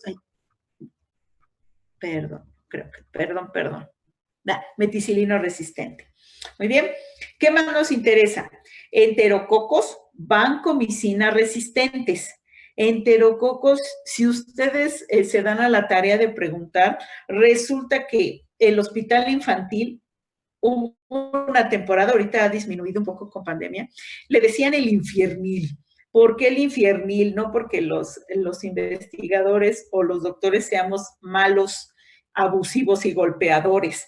No, simplemente teníamos y seguimos teniendo, una alta resistencia a muchos microorganismos. Si ustedes comparan los resultados de enterococos con otros hospitales de la Ciudad de México, resulta que somos los más altos en resistencia a vancomicina. Curiosamente. Entonces, Esta resistencia está entre 9 y 7%, ustedes me dirán, es muy baja, pero enterococos es prácticamente la biota normal de intestino. Entonces, que ya lo tengamos diseminado y además resistente a banco, ¿sale? Eso genera un problema muy, muy importante. Y aquí yo les voy a mencionar, en el estudio de enterococos manejamos el estudio de portadores, ¿sale? Cosa que no se hace en otras bacterias. ¿A qué se refiere portadores? Bueno, si está infectando una punta de catéter, entonces a la par se busca en punta de catéter y en materia fecal. Se les monta exactamente las mismas pruebas. De hecho, toda la biología molecular la envían al laboratorio donde estoy y bueno, se hace un comparativo y muy frecuentemente, yo creo que en el 99.999% es la misma. ¿Esto de qué nos habla? Lo mismo pasa con Escherichia, de que el paciente se está contaminando por su propia microbiota, ¿sale? Que finalmente le afecta el catéter o cualquier otro dispositivo. Y bueno, que al final de cuentas puede esta microbiota pasar al ambiente y ya formar parte de la biota residente. ¿Ok? Entonces, en enterococos y en Escherichia es sumamente frecuente esto de que tienen un origen 100% endógeno de cada paciente. Con el caso de estafilococo, no. Estafilococo hace clona, tiene alta clonalidad. Entonces, es muy frecuente que es el estafilococo que está en la lámpara del quirófano 5, en las bases de las patas de la mesa del quirófano 5, en la torre de enfermera del quirófano 5 y en la máquina de anestesia del quirófano 5, que fue uno de los brotes grandes que tuvimos. Y es la misma, o sea, clonalmente es la misma. Entonces, esto nos habla de que cada microorganismo como que busca su microambiente, tiene su microambiente y tiene también su contacto con otras cepas. ¿Bien? ¿Qué otra cosa en el hospital es sumamente frecuente? Las escape. Ahí ya la maestra Chela también ya les habrá hablado muchísimo, que principalmente son enterococos, estafilococo, Klebsiella, Acinetobacter, Pseudomonas y Enterobacter. ¿Ok? Y bueno, pues lo que nos interesa, pues las pseudomonas, principalmente resistentes a imipenem, eso es algo que a ustedes les debe de llamar mucho la atención cuando hacen un Kirby-Bauer, el porcentaje de pseudomonas resistentes a imipenem o a carbapenémicos. Las Klebsielas, productoras de Blé, y Escherichia, productoras de Blé, también son como que lo que nos llama muchísimo la atención. O sea, todas son importantes, pero estas son más importantes a nivel de cómo diseminan la resistencia. Las Klebsiella pneumoniae, productoras de KPC, que también es otra carbapenemasa, nada más que de diferente tipo. Acinetobacter multidrogoresistente, Pseudomonas también pandrogoresistente. Bueno, estas son como las más comunes, sin embargo, ahorita tuvimos inicios del 2019, Cenotrofomonas también, pandrogoresistente, y ahorita tuvimos un brotecito con una cerrácea maravillosa, preciosa, rojita, que se diseminó en la zona de urgencias. Urgencia es de los lugares en donde invariablemente a tiro por viaje siempre llega un pequeño brote. Muy bien. Entonces, debemos de estar alerta ante la presencia de diferentes bacterias que para nosotros son muy importantes, pero también, o sea, como les digo, no es nada más. Leí el halo de inhibición, anoté, reporté y ni siquiera por mi mente pasó qué es lo importante. Vea, esta figura me pareció maravillosa, es de un review, no puse aquí la referencia, pero vean, es fenotipos de resistencia, raros o imposibles. O sea, cosas que te deben de llamar muchísimo la atención de que algo te está pasando, o tengo mal el disco, o está mal mi cepa de referencia, o mis placas no tienen la concentración, etcétera. ¿Ok? Ejemplos, tomemos uno al azar, a ver cuál. Por ejemplo, estafilo, eso ya. Por ejemplo, Streptococcus pneumoniae. Fíjense, Streptococcus pneumoniae dice aquí fenotipo raro. Linezolid es la mejor opción para Streptococcus pneumoniae. Entonces, por lo menos en México, no hemos reportado un linezolid resistente. Sí hay intermedios. Eso nos hace un parteaguas en el sentido de que, bueno, de intermedio a resistente no es nada, es un brinco, ¿sale? Entonces, hay que tener muy vigiladas esas cepas que se consideran intermedias. Intermedias, el tratamiento todavía con linezolid. En el hospital no tenemos, solo han salido 2 linezolid intermedias, ¿bien? De ahí en fuera, el linezolid sigue siendo una súper opción en el tratamiento. ¿Qué más tenemos? Por ejemplo, hablando de gram negativas, Pseudomonas aeruginosa y Acinetobacter resistentes a colistina. Colistina no era un medicamento que estuviera libre en el panel de la Secretaría de Salud hasta años recientes, más o menos yo digo que como de 2013 a 14 se empezó a abrir colistina. En Europa, en España, colistina es muy utilizado y tiene unos resultados excelentes contra principalmente Acinetobacter. Y bueno, ahora ha sido aplicada en el caso de Pseudomonas. Entonces, colistina está siendo actualmente utilizada y no era un antibiótico que fuera muy comúnmente, sobre todo para estas 2 bacterias. Entonces, es raro todavía encontrar Pseudomonas y Acinetobacter resistentes a colistina. Sin embargo, en Estados Unidos ya está siendo reportada, lo que nos habla de que normalmente la podemos encontrar de un momento a otro.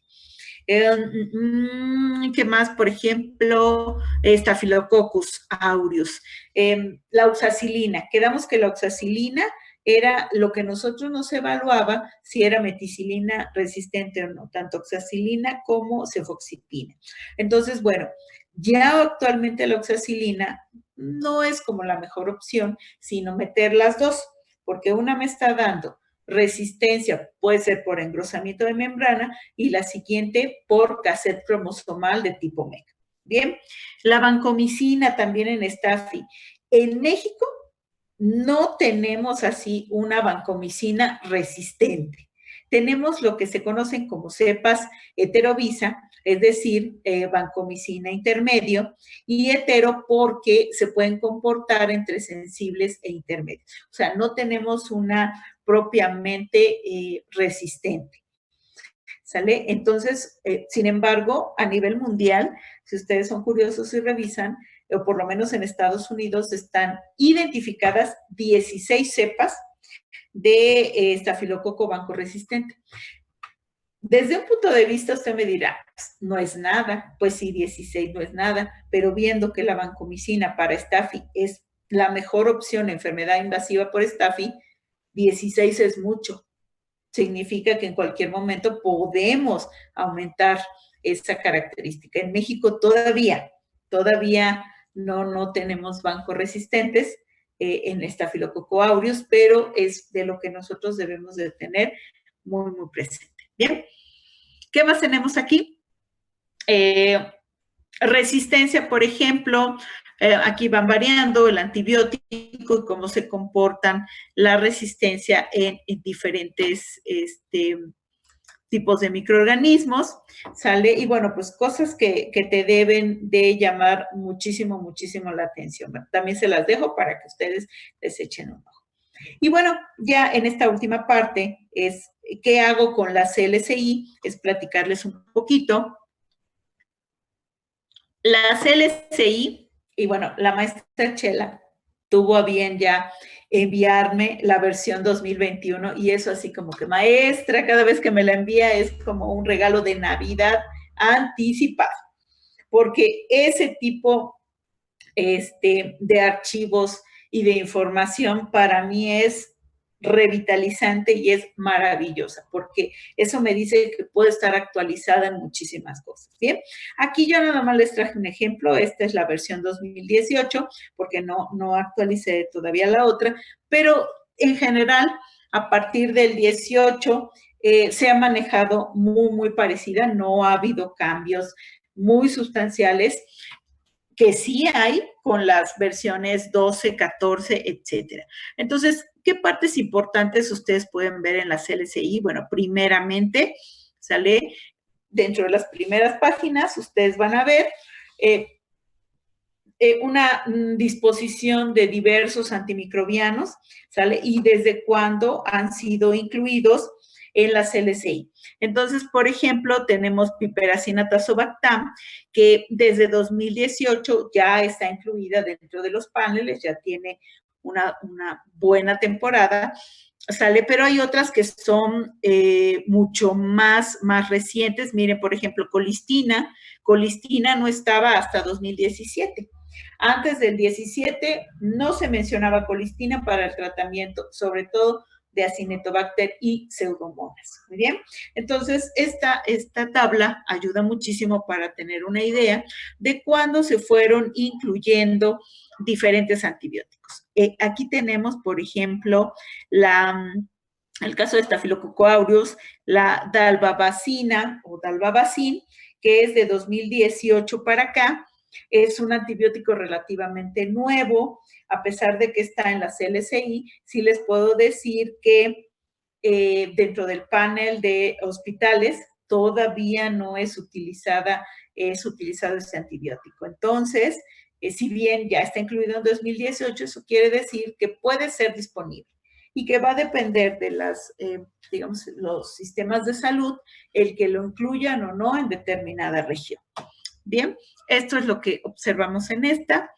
¿Qué más? Bueno, pues igual, acá hay otras que han sido incluidas o más o menos desde cuándo podemos nosotros tener estos antibióticos. Bien, ¿qué más podemos encontrar? Vean, muy importante, ensayos de beta-lactamasas y de diferentes enzimas. ¿Sale? En las LCI antes de 2012, sí se mencionaba que se debía hacer, pero bueno, aquí te indica, o sea, no nada más es que tú observes resistencia.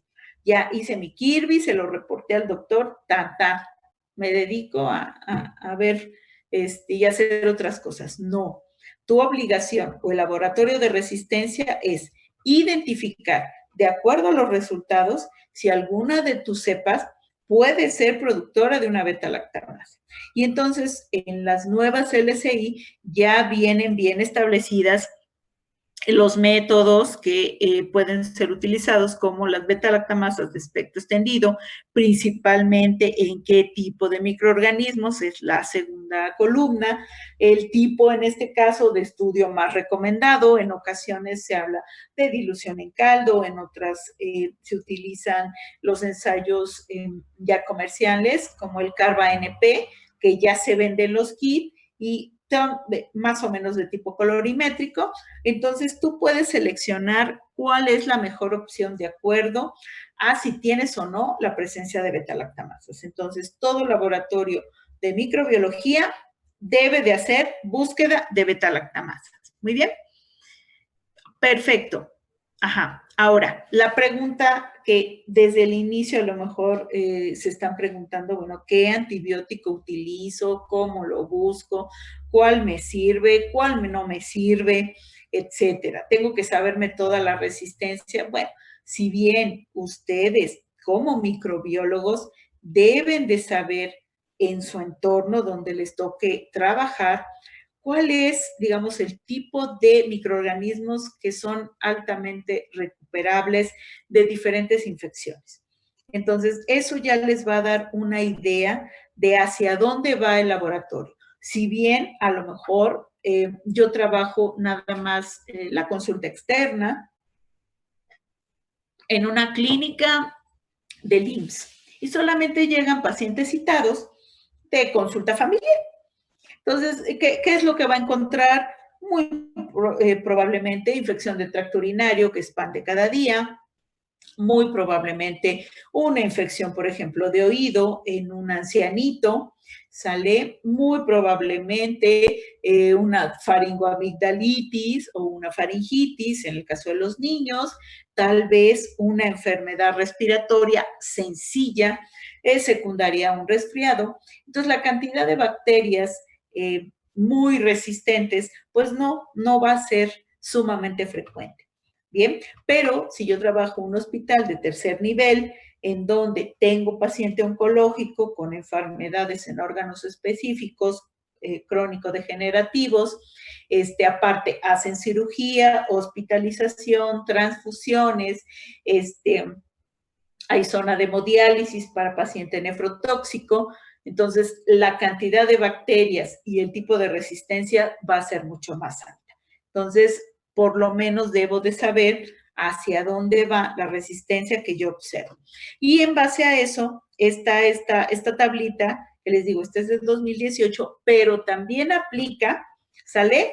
Para 2021. Bien, ¿qué es lo que me dice? Aquí ustedes ven grupo A y grupo B.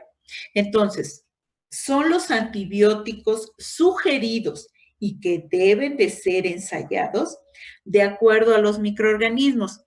En la primera columna ustedes van a ver, por ejemplo, enterobacterias o la familia Enterobacteriaceae, Pseudomonas aeruginosa, Staphylococcus, en este caso SP, Enterococcus. Entonces, como grupo A o primario, yo tengo que ensayar para enterobacterias ampicilina, cefazolin, que además es ahora la cefalosporina más primaria, más importante, gentamicina y o, si lo tengo, trovamicina. Entonces, lo mínimo que me pide la CLCI para que yo pueda hacer un buen antibiograma es que seleccione uno de estos antibióticos. ¿Ok? Entonces, en mi primer grupo, para poner los discos, si yo tengo una enterobacteria, voy a poner disco de AMPI, disco de cefazolina y puedo seleccionar Genta o Trova. ¿Sale? El que tenga en ese momento, normalmente el más sencillo es Genta, entonces pongo Genta. Estos tres primeros.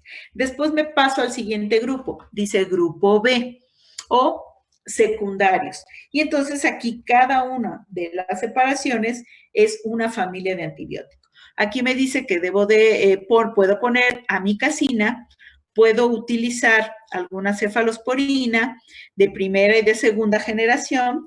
Ya también tengo acá en la parte donde está doripenem, ertapenem, que son carbapenémicos. Tengo en la parte de arriba fluoroquinolonas y tengo más abajo trimetoprim, que son sulfas y trimetoprim con metoxazol.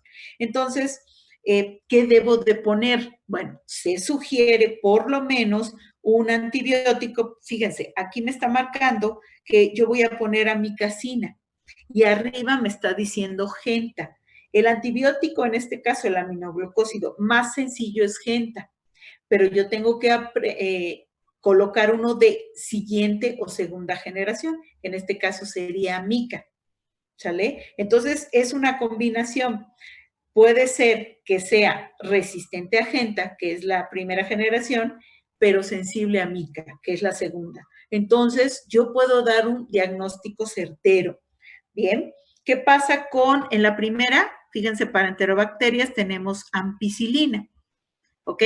Pero en la siguiente opción ya es amoxicilina, claritrobicina, amoxicilina, sulbactam,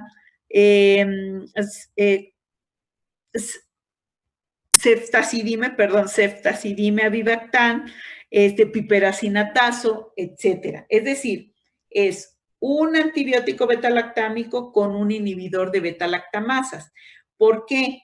Porque de esta manera yo estoy seleccionando que la ampicilina a lo mejor me va a salir resistente y el principal mecanismo que yo tengo de resistencia es producción de betalactamasas. ¿Bien? En el primer panel grupo A no había fluoroquinolonas, pero en este segundo ya se introducen cipro y levo, los más comunes.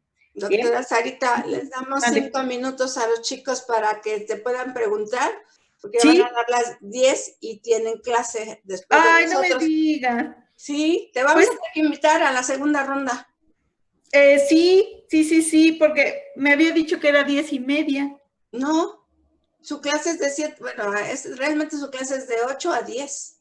Ay, perdón, maestra. Y todavía me faltaba lo de resistencia molecular. No, pero te invitamos. Te agarramos en el mero momento ya. Sí, híjole. ¿Y a qué horas es, la siguiente ronda? Pues te podemos acordar en una semana que te vaya bien. Veo el calendario, me pongo de acuerdo con Chayo y te invitamos para la segunda ronda, ¿sí? Sí, con mucho gusto, Claro que sí. Perdón. No, yo pensé por favor, no. Que era hasta las 10:30 y pues ya saben, resistencia, pues yo me sigo. No te preocupes. Si quieres dejar de compartir para que los chicos prendan su cámara y veamos que estén peinados ya todos. Sí. Bueno, chicos, dudas, preguntas, creo que esto fue la parte más clínica. Yo veo que ya nada más faltan 2 minutos para las 10, entonces opino que pues de por sí ahorita van a hacer su reporte, ¿no? Y puede ser que ahí les salgan algunas dudas o que digan, híjole, ya que lo estoy viendo en la realidad, pues como que todavía dudo de esta parte, pues igual y que anoten esas dudas para que ahora que nos pongamos de acuerdo con la maestra Sarita y nos pueda terminar la charla, pues ahí puedan pues expresar esa parte, ¿no? Sí, porque tenemos además espacios para que nos las terminara de decir, sobre todo cuando viene el líquido cefalorraquídeo y hemocultivo. Ahí podríamos decirte, Sarita. Nos ponemos de acuerdo, Chayo y yo. Pues si quiere, maestra Chela, o bueno, si quiere nos despedimos de los alumnos y nos podemos quedar 5 minutitos con Sarita y de una vez con el calendario ya quedamos. Bueno, perfecto. Para que también ella nos diga cuándo puede, ¿no? Perfecto. Entonces, chicos, como ya saben que van a hacer su informe, con su cepa que les dimos cada quien, si salen dudas, pues las van anotando. Tendremos nuevamente a la doctora Sarita, que nos haga el favor. Entonces ya saben cómo deben de darle las gracias. Todos. Gracias, maestra, gracias. Gracias. Anoten, por favor, todas las preguntas. Deben de haber muchas. Hasta luego. Descansen. Hasta el viernes.